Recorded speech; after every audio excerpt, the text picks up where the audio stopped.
Hey people, it's Nias talking. Now, I just want to do an update about the Burma situation with the Rohingya people.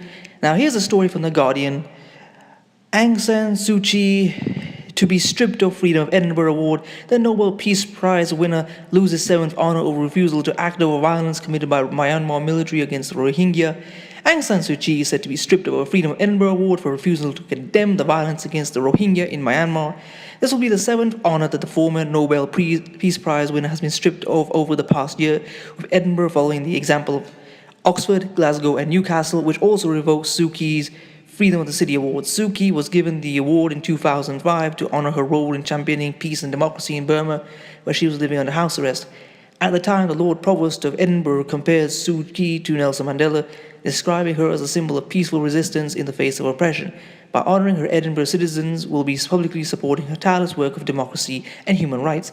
However, as state councillor in Myanmar, Suu Kyi has repeatedly refused to speak out against violence committed by the military against the Rohingya in Rakhine State, which saw more than 700,000 people flee over the border to Bangladesh. The crackdown, which began in August last year, saw villages razed to the ground, tens of thousands killed and women assaulted and raped at the hands of the military. The United Nations have said the violence amounted to ethnic cleansing. Stop using that sanitizing word. It's a holocaust. It's a holocaust that they're committing. Frank Ross, the city's Lord Provost, wrote to Suu Kyi in November calling on her immeasurable moral courage and influence, asking her to allow the safe return of the Rohingya to Rakhine. After no communication with Suu Kyi, Ross has now tabled the council motion on Thursday calling for her freedom of the city to be removed with immediate effect. This is the only second time in 200 years that Edinburgh has revoked a Freedom of the City Award, following Charles Purnell in 1890, an Irish nationalist who fell into disrepute for a scandalous affair. The past year has seen Suu Kyi's international reputation as a beacon of hope tarnished by what many see as her complicity or apathy towards the crimes committed in Rakhine. She has repeatedly refused to call the Rohingya by their name, which is seen as an acceptance of their belonging in Myanmar, and in a speech in Singapore yesterday, she described them simply as the displaced persons from northern Rakhine.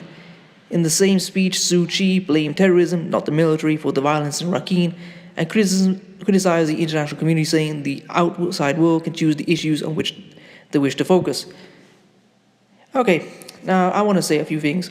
First off, there is a huge amount of racial and religious bigotry towards this. Now, if you've ever seen Suu Kyi, she's a kind of normal Asian-looking woman, what they call yellow or pale.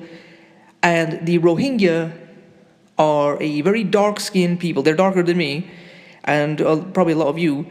And they are a Muslim people, whereas the majority of Burma or Myanmar is Buddhist. And now, I'm not, some people say, well, they blackish people. No, they're not black, but like I said, they are very, very dark. Now, let me link this into some other things that we've seen what's happening in America with all these Asian shop owners beating the living daylights out of these black women. And if you remember Akai Gurley and Peter Liang when he murdered him, and how all those Asians came caping for him, turning out in the greatest protest ever. There is a lot of racism evident from these Asians towards black or dark-skinned people. And this is what I really don't like about all these humanitarians, especially people like Suu Kyi, is that they're only humanitarianism when it comes to their own people. Like literally their own people. Not even the people within their own country, just their own people. Like, oh, these people are being brutalized. I'm not even going to talk about it. I'm not even going to call them by their own name. And like a lot of these Nobel Prize winners are just a joke. Like Obama got one, and if you just look at his record, he did not deserve one. And people like Kissinger, like that guy was just pure evil. He was awarded a Nobel Peace Prize in conjunction with Le Duc Tho for his work on the Vietnam War and bringing that ceasefire. I mean, this is one of the things they always try to project, the other side, these Asians, these darker people, the black ones, as being less human or less moral. But Le Duc Tho, for all the things they leveled against the Vietnamese, he was far more human. He said, there is the peace, so I'm not going to accept this Nobel Peace Prize because there's no peace.